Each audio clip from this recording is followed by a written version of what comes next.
Morning mist lay over the Colorado foothills. Behind a small log cabin, Rebecca Stone worked the thin garden, pulling weeds from cold soil. Her faded brown dress hung loose, and a worn ribbon held her auburn hair in a simple braid. At 23, she was young, but worry already lived in her deep green eyes. Inside, her father's rough cough shook the weak walls. Years of chasing gold dust had ruined his lungs and never paid their debts. Letters from Denver sat in a tin box by his bed, full of dates and threats Rebecca understood too well. Her younger brother and sister still ran barefoot through the rocks, laughing like nothing bad could ever happen. That night the wind pushed at the shutters. Rebecca sat by the low fire, mending a torn shirt, while her father stared into the flames. After a long silence, he told her he could not work the claim much longer. His breath was short. The bank would not wait. He said she would need to marry a man who could provide, someone strong and steady enough to carry the family through the winter. His voice shook with shame, but he did not take the words back. Rebecca kept her hands moving so he would not see them tremble.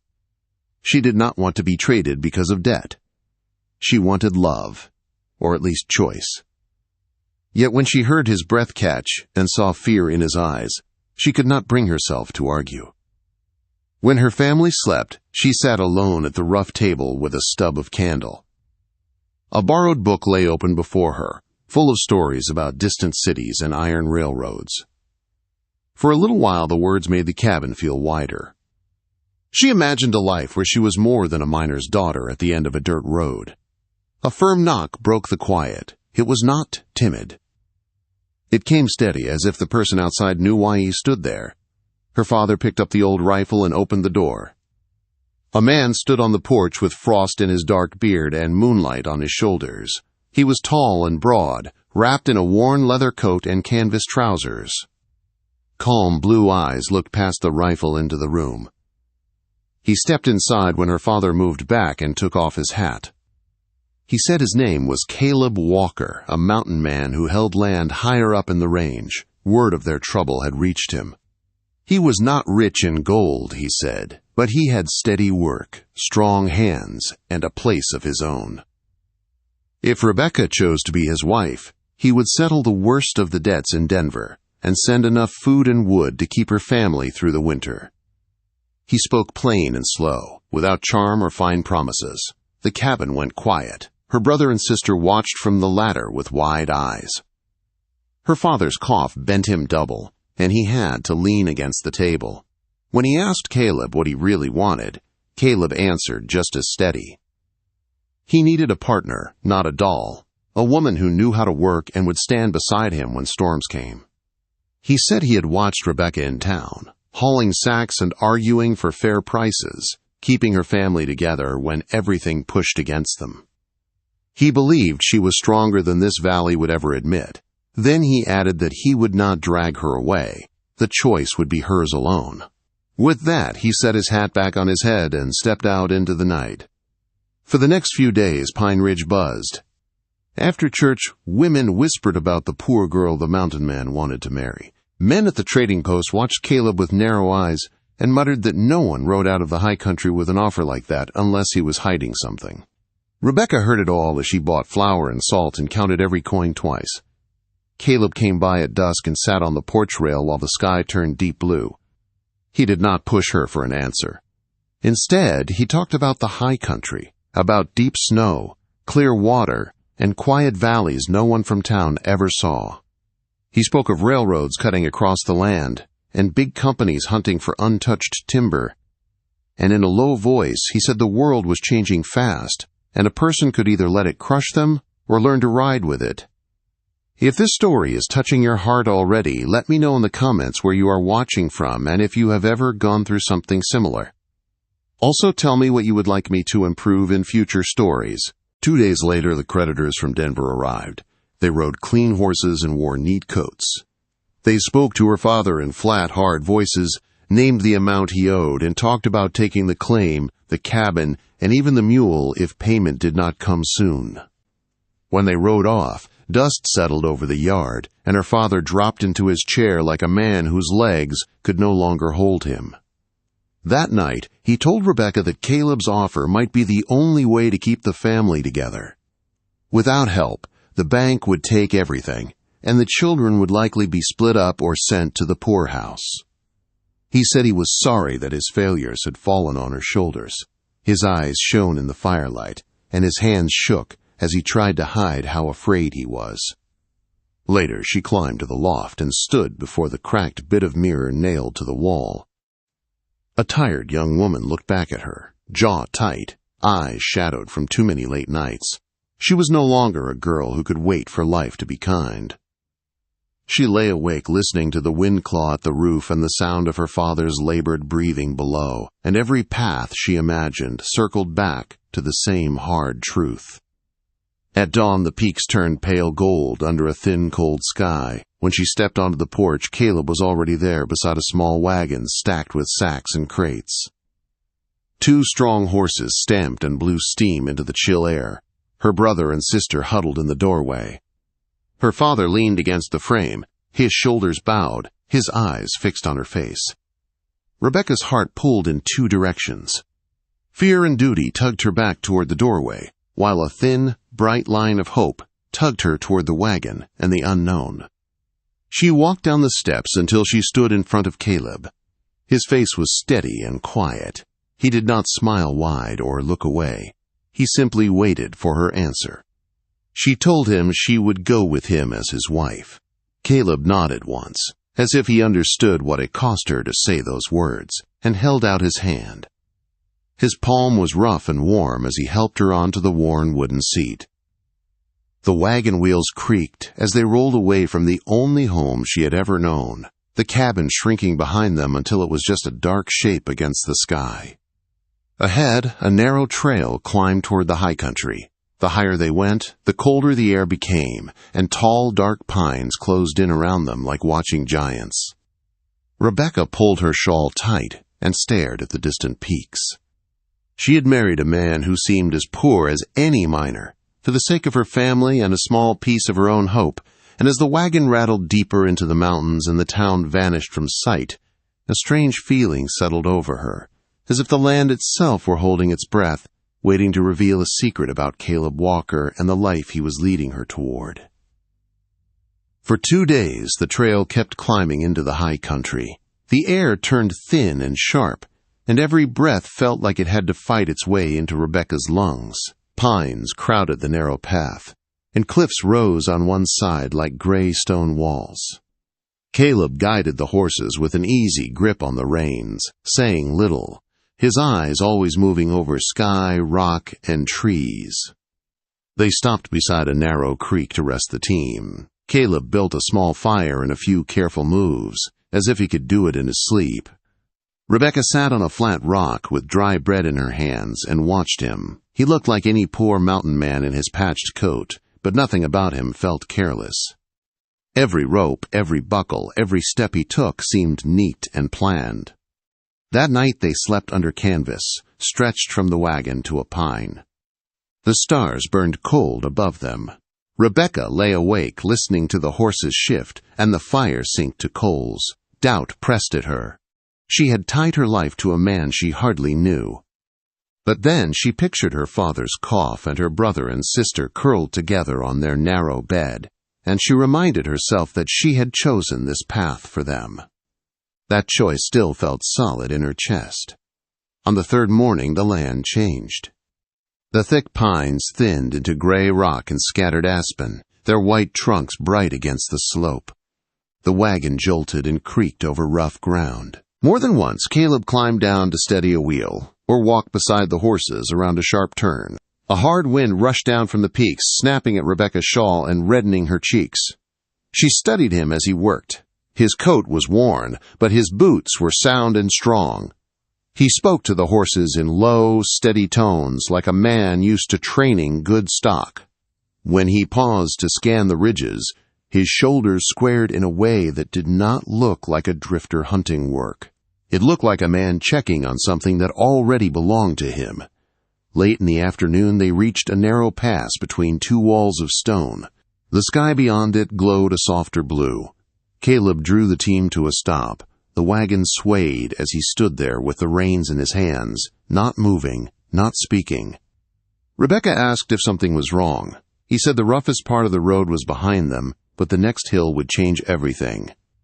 His voice carried a tight edge she had not heard before, like a man bracing for more than bad trail. He clicked to the horses, and the wagon rolled forward through the pass. The trail bent around a cluster of twisted pines, and then the world opened. Below them lay a wide, hidden valley, cupped by steep slopes and dark timber. A clear river cut through the middle, shining in the late light. Even this close to winter, patches of meadow still showed deep green. It looked untouched, quiet, and secret. But the valley was not empty. In the center rose a great lodge, built of heavy logs and stone. Broad porches wrapped around it. Tall windows flashed as clouds moved across the sun. Smoke lifted from chimneys. Fences and barns spread out around it in neat lines. A drive swept from the front door toward the road where they stood. This was not the home of a poor mountain man. It looked like something from the stories in Rebecca's borrowed book, a place owned by someone with money and power. As the wagon started down the winding track, Rebecca gripped the seat. Her heart pounded. She had agreed to marry a man who claimed little. Yet someone who lived here had more than most town owners in Denver. She asked whose place it was. Caleb's answer came quiet and steady. The valley was called Winter Ridge, and the lodge was Winter House. He said it was his home, and now hers too. The words hit her harder than the cold wind. Before she could answer, a tall man stepped out onto the front steps. He wore clean work clothes and polished boots. He walked toward the wagon with an easy, sure stride. He greeted Caleb by name and said they had been expecting him and that everything was ready inside. In that moment, Caleb changed. His shoulders set, his chin lifted, and a calm authority settled over him. The worn coat stayed the same, but he no longer looked like a man asking for a place in the world. He looked like the man who owned it. Inside the front hall, warm lamplight shone on paneled walls. A huge stone fireplace roared at one end of the great room. Soft rugs covered polished floors. Heavy tables and deep chairs filled the space. Paintings of mountains and forests hung between tall windows. The air smelled of cedar, fresh bread, and clean soap. Rebecca walked in slowly, afraid to touch anything. Her hands were used to rough boards and chipped tin cups, not carved railings and smooth porcelain. A woman in a neat apron brought a tray with tea in thin white cups. Rebecca wrapped her fingers around one and almost did not drink, afraid it might break in her hands. When the servants stepped back, the room went quiet, except for the steady crackle of the fire. Caleb stood in front of her. For the first time since she met him, she saw fear in his blue eyes, not fear of snow or cliffs, but fear of losing what mattered. He told her there were things he had not said, not to trick her, he said, but because he needed to know who she truly was before he laid the full weight of his life in her hands. His true name was Caleb Winters.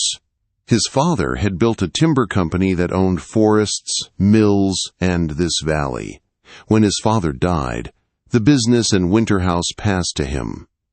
In Denver, people saw only his money and land. They flattered and schemed. Some tried to tie him to their daughters with soft words and hollow hearts. He had grown tired of feeling like a prize instead of a man, so he had gone into the high country in rough clothes, looking for someone who could see past his fortune.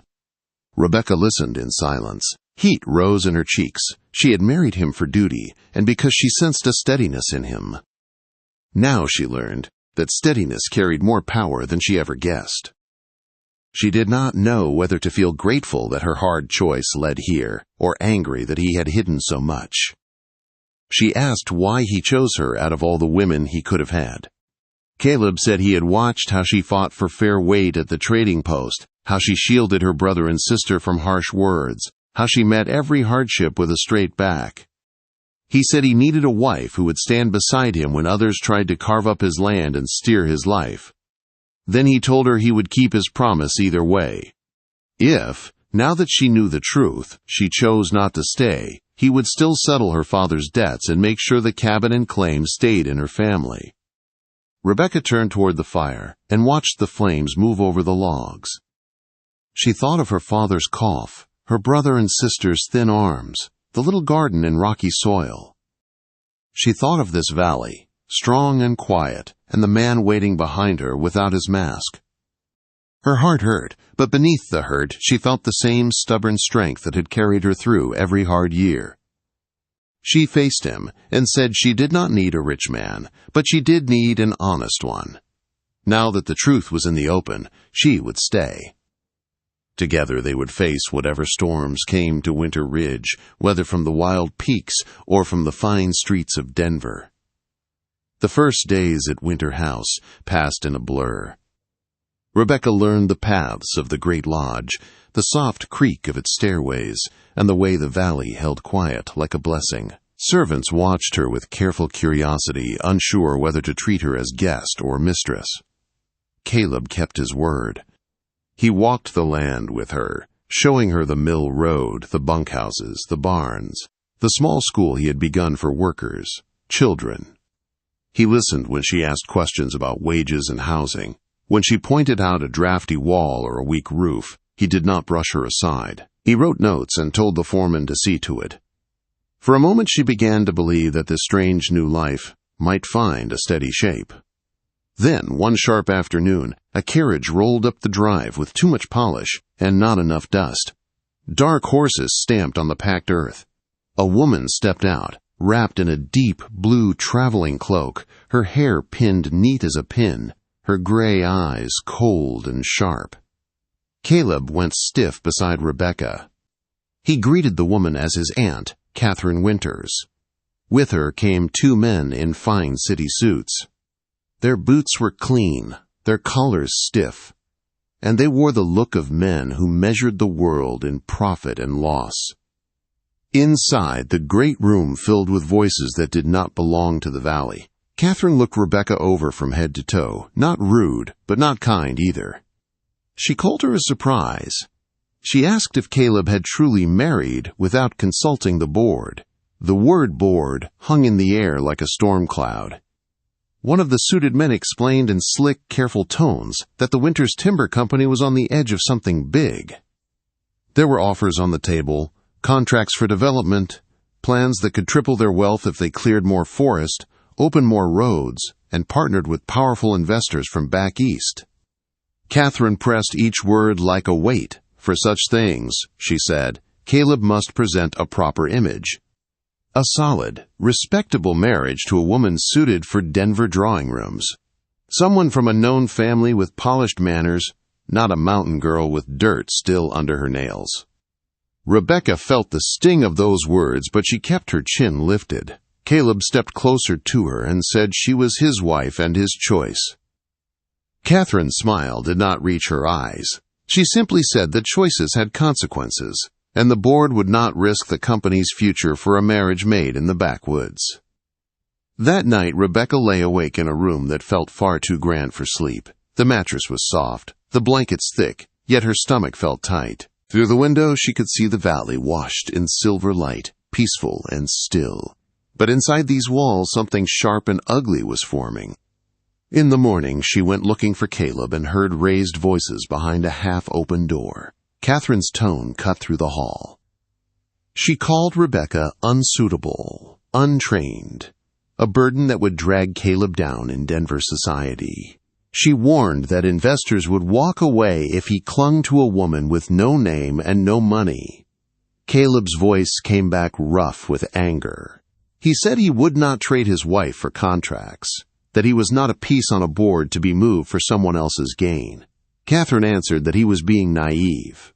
She said sentiment made men weak, and weakness ruined empires. Rebecca could have slipped away, but something inside her refused to hide. She stepped into the doorway and announced herself. Both of them turned.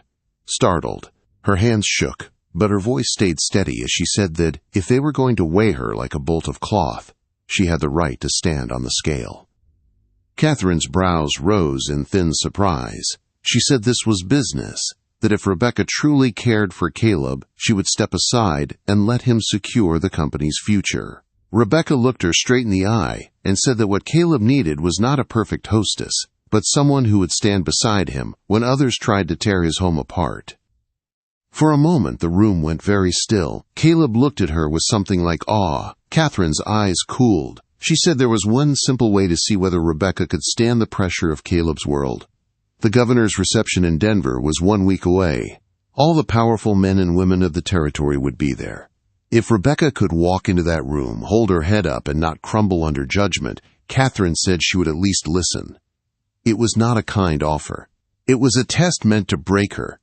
After Catherine left, the anger in Caleb's face softened into worry. He told Rebecca she did not have to accept, that he would fight his aunt and the board without dragging her into Denver's games. Rebecca looked down at her work-rough hands, then out the window toward the mountains. She said the fight had already come to her. Catherine had already dragged her name through every parlor and meeting room she could reach. Running would not change that. Better to walk into the light and let them see her clearly than hide in shadows while they tore her apart in whispers. If there was going to be a battle for their marriage and for this valley, she wanted to stand in it, not watch from the edge. Caleb saw there was no shifting her. He promised that whatever waited in Denver, they would face it together. They spent the next days preparing. A seamstress from town came up to the lodge and worked long hours in Rebecca's room, cutting and stitching a gown that felt like a bridge between worlds. Forest green silk for the color of the pines. Simple lines that still allowed her to move and breathe. Servants coached her on the basics of formal dining and dance steps. She practiced walking in new shoes on the long hall, learning how to glide without tripping on the hem. Caleb went over papers late into the night, studying contracts and board notes, mapping out how much power Catherine truly had and where their chances lay. When they finally climbed into the coach bound for Denver, the valley lay behind them in clear, cold light. Rebecca watched Winter House shrink against the mountains and silently promised that she would come back stronger. Snow streaked the peaks above them. The road wound down from stone and pine into rolling hills and fenced pasture. As miles passed, the wild gave way to farms, then to crowded towns. Smoke from chimneys thickened the air. Telegraph lines followed the road, thin black ribs holding up the sky. By the time the city rose ahead of them, Rebecca felt like she was entering another country. Denver was busy and loud. Wagons and riders jammed the streets. Brick buildings leaned over sidewalks. People flowed around them in coats and hats of every cut. The coach pulled up in front of a grand hotel with tall windows and a carved stone arch. Gaslights burned even in daylight, casting a rich glow over the doors. Inside, the smell of perfume and polished wood wrapped around her. Men in sharp suits talked in low, serious tones. Women moved in bright silk, their voices light and quick. For a heartbeat, Rebecca felt small. A mountain girl dropped into a world that did not want her. Then Caleb's hand closed around hers. He reminded her that she had faced hunger and blizzards and men with cold eyes long before she ever saw a chandelier. These people had never heard a wolf cry across open snow. They had never stood between a storm and the ones they loved. She had nothing to fear from them that she had not already faced in harder form. Later, as evening fell, they stood outside the ballroom doors. Music drifted through the crack as servants moved in and out, carrying trays that glittered with glass. A man waited to announce their names to the crowd. Catherine was already inside, turning heads, no doubt planting stories with every smile. Rebecca drew a full breath and lifted her chin. On the other side of those doors waited judges, enemies, and maybe unexpected allies. The fate of her marriage and the future of Winter Ridge would be shaped by what happened in that bright room. With Caleb at her side and mountains in her heart, she gave a small nod to the doorman and stepped forward into the light. Soft music drifted through the Denver ballroom as the tall doors opened. Light from the chandeliers spilled over polished floors and bright silk gowns. A man at the entrance called Caleb's name, and Winter's timbre rolled across the room like a drumbeat. Heads turned toward the man in a plain black coat, and the young woman beside him in a green dress the color of pine after rain. For a heartbeat, Rebecca wanted to turn around. The air smelled of perfume and roasted meat. Diamonds and gold flashed in every direction. No one here knew about thin gardens, cracked dishes, or mountain wind that cut through every coat. They knew ledgers and railroads and power. Her heart pounded, but she lifted her chin and stepped forward on Caleb's arm. Men in fitted dark suits moved toward Caleb at once. They pumped his hand and used his first name with easy smiles. Their eyes slid over Rebecca, quick and cool, weighing her and pushing her aside. She felt each look like a touch on her skin, but she kept her shoulders straight and met their glances without blinking. If she could face blizzards and hunger, she could face this polished room.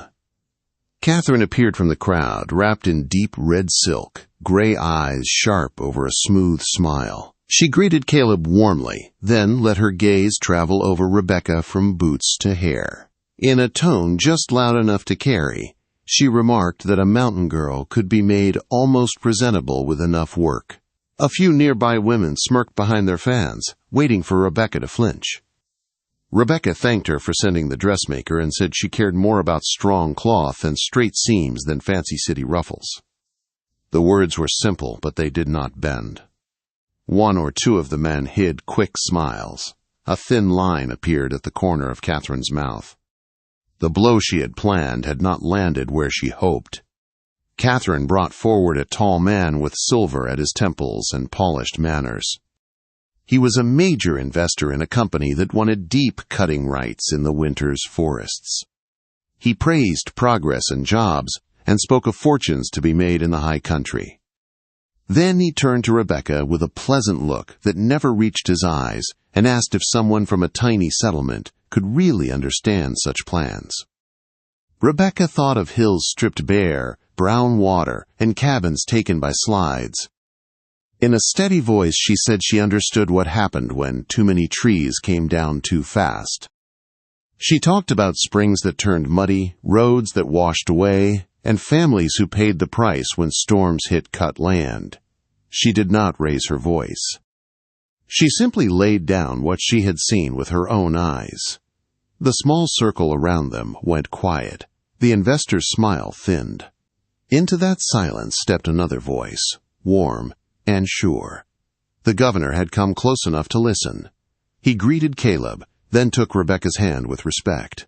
He said the territory needed people who knew the high country the way she did, and asked her to keep talking. They spoke for several minutes while listeners drew closer. Rebecca talked about fair wages, safer camps, and cutting timber in a way that left strong forests standing for the next generation.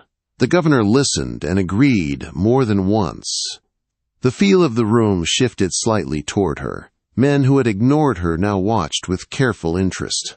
Catherine stood at the edge of the circle, eyes cold and hard. She slipped away to a knot of serious faces near the wall. When she returned, an older judge walked beside her, carrying a worn leather folder. Catherine's smile looked bright and sharp. She announced that the judge had reviewed Winter's family documents and found a serious concern about Caleb's recent marriage that the board could not ignore. The judge opened the folder and explained that Caleb's inheritance came with strict terms. Any marriage that might threaten the company's stability could be challenged. Certain approvals, he said, had not been filed. In his view, the union did not fully meet the will's conditions. Nearby guests fell silent, hungry for scandal and ready to watch Rebecca fall. The words hit Rebecca like cold water, but they did not knock her down. She asked if she could see the paper. The judge, surprised, handed it to her. She read each line slowly, as she had once read claim notices by lantern light. Her finger followed the cramped writing until she found what she needed. The clause did not only speak about risk. It also said a marriage could be defended if it strengthened the company's standing through public service to the territory and its people. Rebecca asked the judge to confirm that part. He did, less sure of himself now, his voice not quite as loud. She turned to the governor and asked if acting as a voice for mountain families and advising on fair timber laws counted as service in his eyes. He studied her for a long second, then nodded.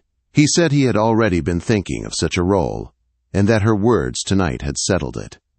Before the gathered crowd, he asked Rebecca to accept an unpaid appointment as an advisor on high country matters. A secretary stepped forward with a short letter bearing the territorial seal. Rebecca's hand trembled only once as she signed her name in careful strokes. The judge cleared his throat and admitted that her new standing removed any legal question the board might raise. Murmurs moved through the group. Catherine's face went pale, then stiff. The blade she had sharpened had turned in her hand. Caleb stepped to Rebecca's side, thanked the officials with measured words, and told his aunt in a low, steady tone that his marriage was no longer hers to touch. Catherine's lips pressed into a thin line. For a moment she looked like she might argue, but there was nothing she could say that would not make her look small in front of the governor and the judge and half the powerful men in the territory. At last she turned and walked back into the crowd alone, the bright silk of her dress moving like a retreating banner. Later, on the hotel balcony, the city lights below them looked like scattered embers. The air was cold and clean. Rebecca felt the strain of the night and the solid weight of what they had won. Caleb stood beside her and said he had thought he was bringing her into his world, but tonight he had watched her stand in front of it and not bend. She admitted she had been afraid every moment and had done it anyway because some things were worth fear. They rode home to Winter Ridge a few days later. When the hidden valley opened beneath them and Winter House came into view, it looked the same, yet different. It was no longer just Caleb's secret refuge. It was their shared work. Changes came one by one. Workers, cabins were rebuilt stronger. A small schoolhouse opened near the mill road. A trail medic was hired so winter sickness and injury did not turn to tragedy. At board meetings, Caleb fought for better practices. When officials rode up from the city to inspect the operation, Rebecca met them on the porch and walked them through the timber herself. Trees still fell, but new ones were planted. Crews learned to leave strong stands on the slopes instead of bare scars. The company kept making money, but did it on land that could still breathe. Catherine never again tried to undo the marriage. Time and distance wore at her plans. Stories drifted up that some of her city schemes had failed. At Winter Ridge, life moved on without her. Children's laughter began to fill the halls. The great room fire burned warm on winter nights, while Caleb and Rebecca sat side by side, planning the next season instead of fearing the next storm. Sometimes, when wind rushed through the pines, Rebecca stood on the wide front porch and listened. She remembered the thin garden behind her father's failing cabin, the rough wagon on the narrow trail, the first stunned sight of Winter House in the hidden valley, and the bright ballroom where people tried to measure her worth, and she refused to hand them the scale. She had married a man she believed was a poor mountain drifter and found a partner who carried a hidden kingdom in the wild. He had chosen her not as a rescue, but as an equal. Together they turned a secret lodge into a living home and a hard business into something that could stand in the light. The mountains kept their silence, but inside that quiet, they built a life of courage, loyalty, and deep, steady love that no one could ever take away. If this story moved you, please hit the like button and subscribe for more emotional Wild West stories that will touch your soul.